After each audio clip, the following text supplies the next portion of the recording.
Heyo guys, I'm back to another video. So if you haven't guessed by the title of this video, this is going to be my review of the Kat Von D Metal Matte palette. That was upside down. Metal Matte palette, there we go. So this is Kat Von D's newest palette. It is limited edition, I am fairly certain. So if you want it after this video or wanted it before, I would suggest you get your hands on it as soon as possible. I don't have the box anymore because I threw it out because I was so excited when I bought it that I just couldn't contain myself. So the box is gone. But this is what the front of the packaging looks like. And the back just shows the names of the colors. So here's what the inside of the palette looks like. Big, very big mirror. And here is all the eyeshadows. So I'm going to do, I've used this palette a few times already, if you can't tell, because it is kind of dirty and you can, see where I've squished into some of the colors because I just really couldn't contain myself. I'll read the name of the color to you guys, and there'll be a little swatch on the side here with a brush, because apparently I feel like brush swatches are better. From the swatch videos that I've watched in the past, everyone seems to prefer it if you do a brush swatch versus a finger swatch, because I definitely find there can be differences when you swatch it with your finger, when you swatch compared to when you swatch it with a brush. So I'm going to swatch them all with a brush for you guys without any primer because I never use primer. So I feel like swatching them over primer is just kind of it's just a waste because I never use it because I just really don't think it's necessary unless you have really oily eyes. So there's not gonna be any primer or anything like that. So I think we'll do all the matte colors first and then we'll move up into the shimmers afterwards. So when you open up the palette, you get 13 matte shades and 9 metallic shades. Kat Von D's metallic shades from her single crushes are amazing. I have only one of them, but there's a few of them I do want to get my hands on still. They're amazing. The formula is always really good. I have the Me Vada Loca palette from her as well, which lots of you probably know because I've used it in videos before, and I'm pretty sure I did a review on it actually, now that I think about it as well. So I'll link that in the description if you guys want to go see it. It was limited edition as well. So the first shade that we do come upon is Linen, which is basically just a stark white. It's just an average white eyeshadow. There's nothing that amazing about it. It's just white. Although all of these eyeshadows are super, super nice to blend. I have one of them in the crease here and they are so creamy and so nice to blend out. When eyeshadows can be kind of chalky and they just really don't blend, it takes a lot of effort to get them to blend and look seamless. These eyeshadows, you definitely don't have a problem with that, which I obviously really appreciate because the palette is fairly expensive. It's like $78 Canadian. So if I'm gonna pay that amount of money for this many shadows, they better fucking blend, because if they don't, I'll be mad. Floofs, why are you on the fridge? What? My cat just was on top of the fridge. Floofs! Why? Why? Anyways, moving on. The next color we have is Jet, which is just a jet black. It's I used this for a Halloween makeup that I did on a coworker of mine because he was being a zombie or a vampire biker or something like that. So I painted his face all white and then just used the black on the contour and then in his forehead creases and down his nose and stuff, just to make him look a little bit more dead, I guess would be the way to, yeah. Next shade we have is Velour, which is a very gorgeous royal blue. It honestly is such a nice blue. It looks really good with my hair color now, which obviously I'm always for that when things match. But it's a gorgeous blue. It blends out super nice. It's super true to its color in the pan. So that's always a benefit. I'm super excited to use Velour as an eyebrow color as well. I have yet to use it as an eyebrow color because I only got this palette a week ago. The cats are fighting in the background, please do not mind them. So it'll be a really nice eyebrow color for sure. Next, we have Stone, which is kind of a medium gray. It's gray. I usually use gray colors more as in the inner corner, I'll do a color in the a crease color and then I'll use grays in the inner corner to add more depth if I don't want to use black, because sometimes black can be a little bit too harsh, and especially if you're trying to blend it in with a much lighter color, it can be very complicated to do that. So that's when grays come in handy a lot, I find. Next we have Moss, which is a moss green. name's kind of self-explanatory. Yeah, I don't think moss is going to be a color that I use a lot because I don't wear a lot of green, especially now that my hair is not green anymore. When my hair was green, I would pull a lot more green into my makeup, but obviously it's not green anymore. So, I mean, it's really nice. It blends out, still very true to color. It's just not a color that I'm going to use a lot probably, but I'm sure I'll find some sort of use for it at some point in life because we don't want to limit ourselves creativity-wise, right? Next color we have is Ribbon, which is a kind of lilac-y purple. This is actually the color I have in my crease today. It does look a little bit more brown on camera, but it is more purple. The downside to that color is the swatch is not exactly the same as it looks in the pan. The swatch looks a lot darker, and I was kind of iffy about the purple. I do like it obviously because I've worn it like 3 times now, but it's just not kind of the shade that I thought it was gonna be, which is fine. Like, it's still pretty and everything. It's just not, you know. The next color is Silk, which is kind of like a really pale pink. It's gorgeous as well. Pretty true to color. The color looks in the pan. I've used it as an under the eye color, I'm pretty sure, and I'll probably use it as an eyebrow color as well because it'll look nice, especially with my hair, because it'll be more like a faded pink versus like a nice bright pink like this one is. The next color is Fringe, which is like a very, very light peachy orange. Very, very pastel, very, very pale. Downside to that color would be that it would take a decent amount to build it up so that you could see it really nicely. Especially on pale skin. If you were like have a deeper skin tone, like if you had like anywhere from like any type of like brown skin tone to like very dark skin tone, you would definitely be able to see it, and it would probably look gorgeous. On someone like me that's already very, very white and very, very pale, you would definitely have to build it up a little bit to get the color to come through, but it's still gorgeous. The next color is Feather, which is kind of like, again, a really pastel-y pale yellow. Same as Fringe. It would look gorgeous on people that have darker skin or even just not white skin. But on someone like me, I would definitely have to build up the color to make it show up as nicely as I would like. Next we have Oak, which is this brown color here at the end. It's a very warm tone brown, so if you don't like warm tone browns, obviously the brown's not going to be for you. I used it as a liner color yesterday. I did like a really like fall themed look with lots of gold and maroon and stuff, so I obviously used a brown liner because I feel like black just doesn't go with fall looks very often. I much prefer brown liner.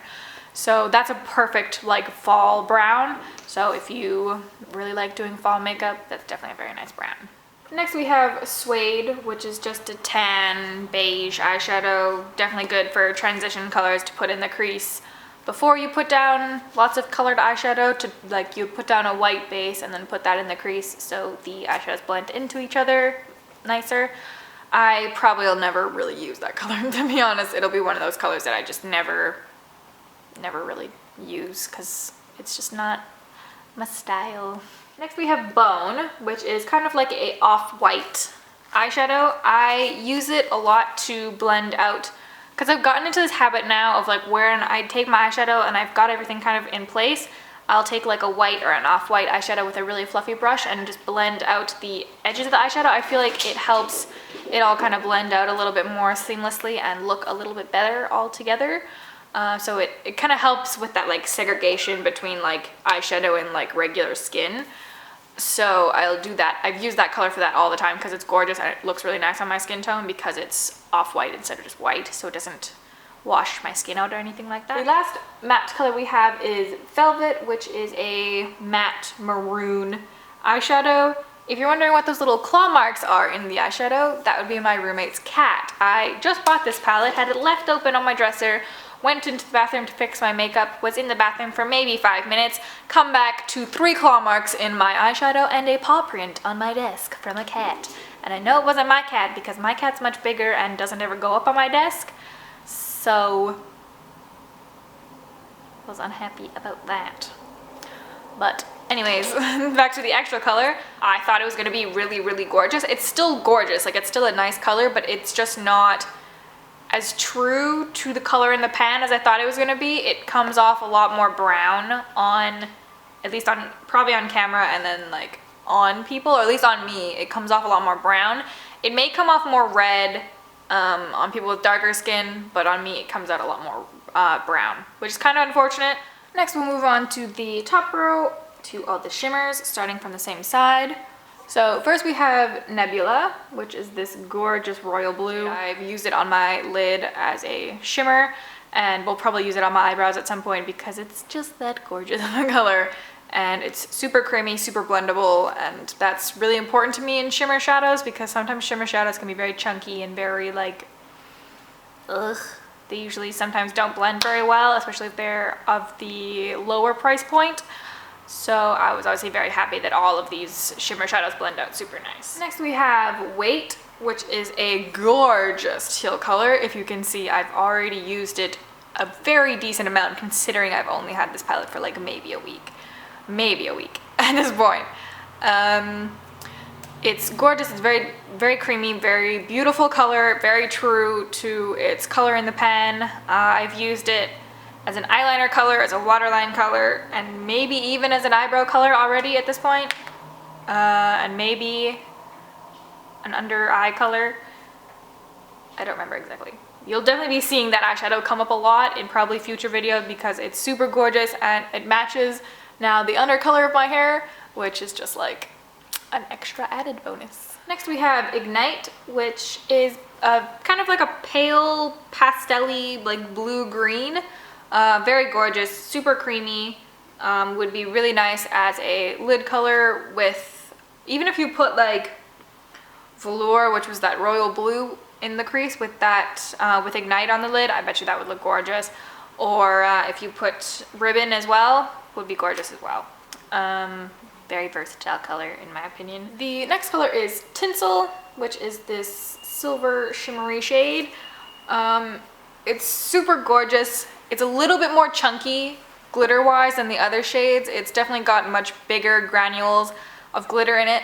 But like that doesn't bother me, that's not a problem in my mind. But it's still a gorgeous shadow. It's still super like velvety and still blends really nicely even though it's got the bigger chunks of glitter.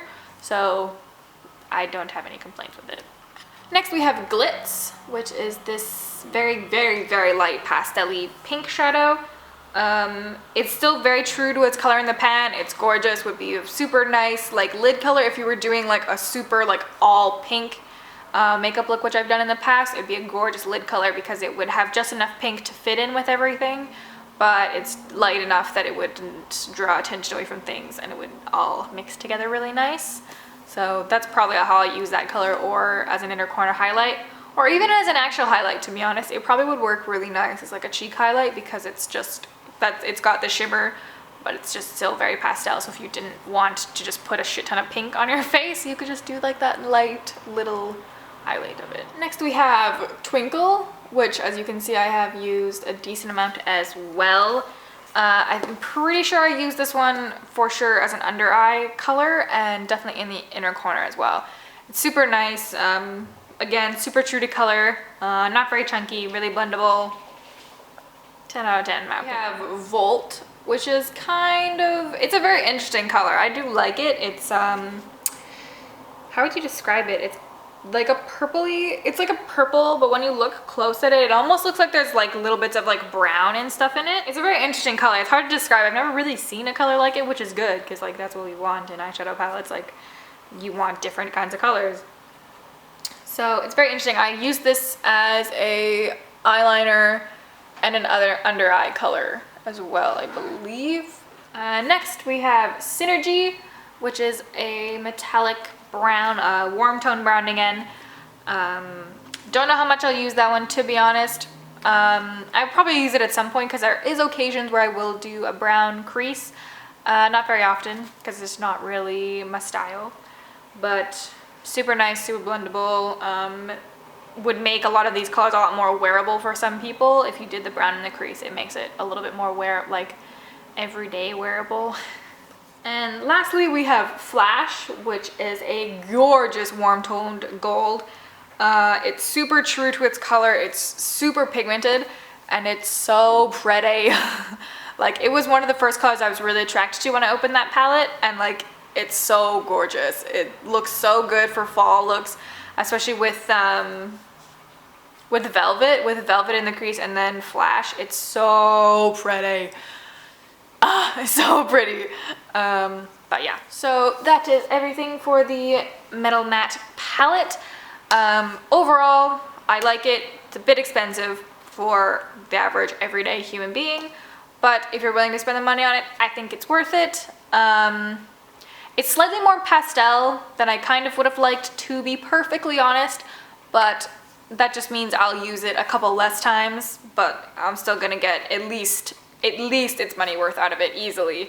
So I like it overall. All the shimmers are really nice. If you have any questions or want to leave me kind of like tell me what you think of the palette, leave them in the comments below because I would love to read them, and of course we'll answer any questions that any of you have. If there's any specific colors in this palette you would like to see me do a look on, definitely leave those in the comments as well, because I'll obviously be using the palette in a look. Probably the next few looks will for sure have at least one color from this palette in it. But if you guys would like to see a whole look, maybe just using this palette, like a whole eye look and eyebrows and everything, leave me a comment as well, because I can definitely do those things as well. But I think that's about it. I hope you guys enjoyed. If you did, please give this video a like, and I'll see you in my next one. Bye!